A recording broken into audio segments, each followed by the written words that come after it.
OBC certificate বাতিল।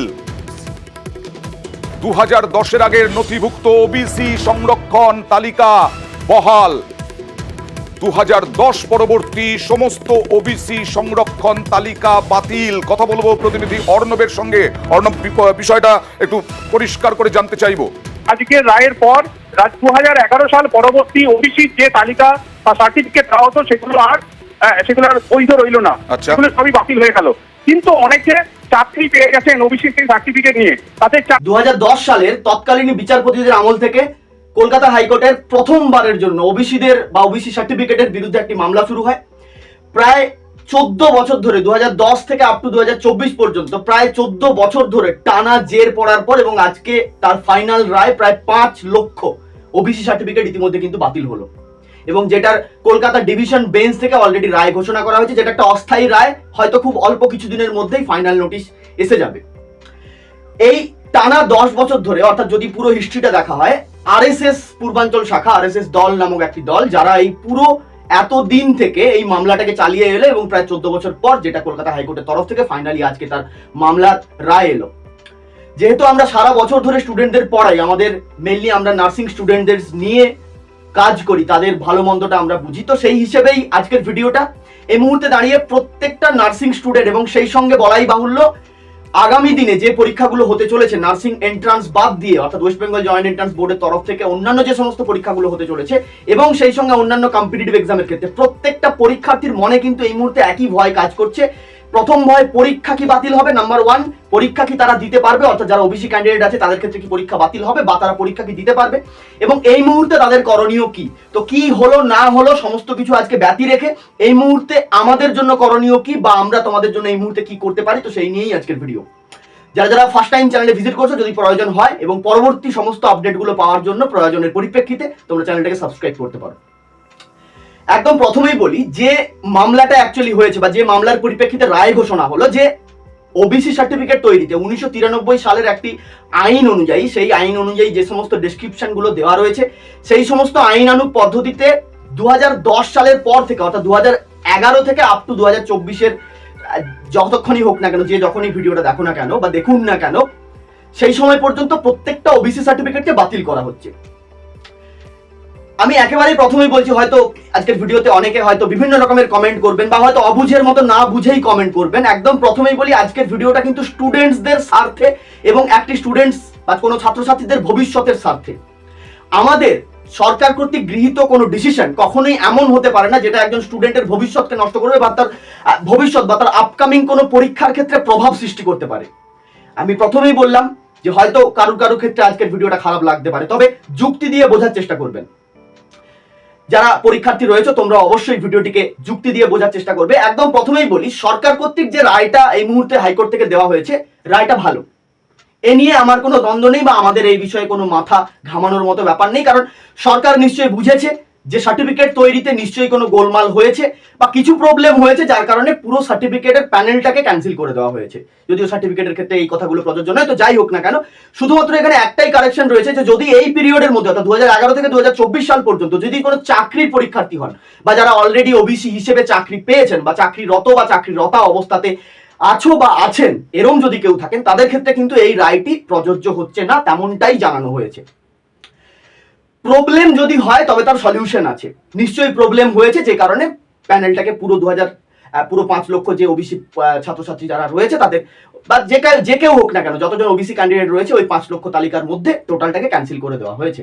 হোক, অবশ্যই হোক, রেকটিফিকেশন হোক, যদি কিছু খারাপ হয়ে থাকে সেটার কারেকশন হোক। কিন্তু সেই একটা ডিসিশন আজকে এই মুহূর্তে দাঁড়িয়ে, জুন মাসের 30 তারিখ জেনপাস ইউজির পরীক্ষা, 14 July ANM GNM nursing entrance পরীক্ষা, WBJEE পরীক্ষা অলরেডি কমপ্লিট হয়েছে। তো এই মুহূর্তে দাঁড়িয়ে এই ছাত্রছাত্রীগুলো বা পরীক্ষার্থীরা এরা যাবে কোথায়? আজকে যখন কাউন্সিলিং হবে এএনএম জিএনএম পরীক্ষার ক্ষেত্রে বা জেনপাস ইউজির ক্ষেত্রে যখন কাউন্সিলিং হবে, সেই মুহূর্তে যদি একটি ক্যান্ডিডেট ওবিসি ক্যাটাগরি থেকে সার্টিফিকেট শো করে বা ওবিসি ক্যাটাগরি সিলেক্ট করে হয়তো সে ফর্ম ফিল আপ করেছে, তার মানে সাপোজ আমি যদি ধরে নিই কোনো একটি ক্যান্ডিডেট, কোনো একটি ছেলে বা কোনো একটি মেয়ে ওবিসি ক্যাটাগরি থেকে একটি গভর্নমেন্ট কলেজ পায়, তাহলে সেই কলেজটিতে যখন সে তার ভর্তি হওয়ার জন্য যাবে বা তার সিলেকশন যখন হয়ে যাবে, তারপর সে যখন অ্যাডমিশন প্রক্রিয়া কমপ্লিট করার জন্য কলেজে গিয়ে উপস্থিত হবে, তাকে যখন বলা হবে যে আপনার ওবিসি আছে, তো সেই কারণে আমরা ওবিসি সার্টিফিকেট এই মুহূর্তে গ্রহণ করতে পারছি না, তো সেই কারণে ওই ক্যান্ডিডেটের সিটটা ক্যান্সেল করে দেওয়া হলো এবং পরবর্তী কাউন্সিলিং এ যেমনটা আমাদের নিয়ম হয়, পরবর্তী counselling a as a general candidate হিসেবে তাকে অ্যাপ্লাই করতে হবে। বেটার। কিন্তু এক্ষেত্রে কতগুলো প্রবলেম ওই স্টুডেন্টটা ফেস করছে। প্রথমত, ওই স্টুডেন্টটা এই মুহূর্তে যে মানসিকতার মধ্য দিয়ে যাচ্ছে তাতে তার পরীক্ষাটা খারাপ হবে, নাম্বার 1 পয়েন্ট। দ্বিতীয়ত, আমি যদি ধরেই নিই ফার্স্ট কাউন্সিলিং এ সে কলেজ পেয়েছিল কিন্তু ওবিসি থাকার জন্য ক্যান্সেল হলো, পরবর্তী counselling A say as a general candidate হিসেবে অ্যাপ্লাই করলো, সে সেই কাউন্সিলিং এ কলেজ নাও পেতে পারে। এবারে কেউ হয়তো বলবে যে জেনারেল হিসেবে পাক, বেশি নাম্বার পেয়ে পাক, কিন্তু যেটা আমাদের নিয়ম এতদিন হয়ে আসছে সেটার পরিপ্রেক্ষিতে সে কিন্তু বঞ্চিত হবে সেই নিয়ম থেকে, number 2 point. Number 3 point, counselling মোটামুটি আমাদের গভর্নমেন্ট কাউন্সিলিং হয়, এনএম জিএনএম এর কথা বলছি, 3টে কাউন্সিলিং হয়। সাপোজ আমি ধরলাম কোনো একটা স্টুডেন্ট একেবারে শেষ কাউন্সিলিং এসে একটা কলেজ পেলো, অর্থাৎ 3 নম্বর রাউন্ডে এসে একটা কলেজ পেলো, তাহলে তারপরে কিন্তু তার হাতে অন্য কোনো কাউন্সিলিং নেই। হয়তো সেই স্টুডেন্টের যে নাম্বারটা ছিল অ্যাজ এ জেনারেল ক্যান্ডিডেট হিসেবে হলেও সে হয়তো একটা কলেজ পেয়ে যেতে পারতো তার পরবর্তী কাউন্সিলিং এ যদি সে চান্স পেত, কিন্তু সে এমন একটা কাউন্সিলিং এ তার ক্ষেত্রে ঘটনাটি ঘটলো, পরবর্তী কাউন্সিলিং এর অপশনটা কিন্তু তার হাতে থাকলো না। এবং এবছরের জন্য ওই স্টুডেন্টটা পুরো এই এতগুলো দিন ধরে আজকে আমাদের স্টুডেন্টরা প্রিপারেশন নিচ্ছে, প্রত্যেকটা পরীক্ষার ক্ষেত্রে ছাত্রছাত্রীরা পরিশ্রম করে ঘাম ঝরিয়ে এই গরমে প্রত্যেকটা দিন দিনের পর দিন খাটাখাটনি করে তারা পরিশ্রম নিচ্ছে, তাদের পরিশ্রমের উপর জল ঢালা হচ্ছে। তো যাই হোক, এই সমস্ত ব্যাপারকে সামনে রেখে আমাদের তরফ থেকে এটা কোনো প্রোটেস্ট না, কোনো ব্যাপার না, আমরা শুধু এটুকুই চাই এবং আমাদের সাথে যারা আছো তোমাদের ওবিসি সার্টিফিকেট থাকুক বা নাই থাকুক, স্টুডেন্টসদের স্বার্থে, মানসিকতার স্বার্থে অ্যাজ এ মানুষ হিসেবে আমরা সমস্ত চ্যানেল, আমরা সমস্ত স্যার ম্যাডামরা প্রত্যেকে তোমাদের সাথে আছি।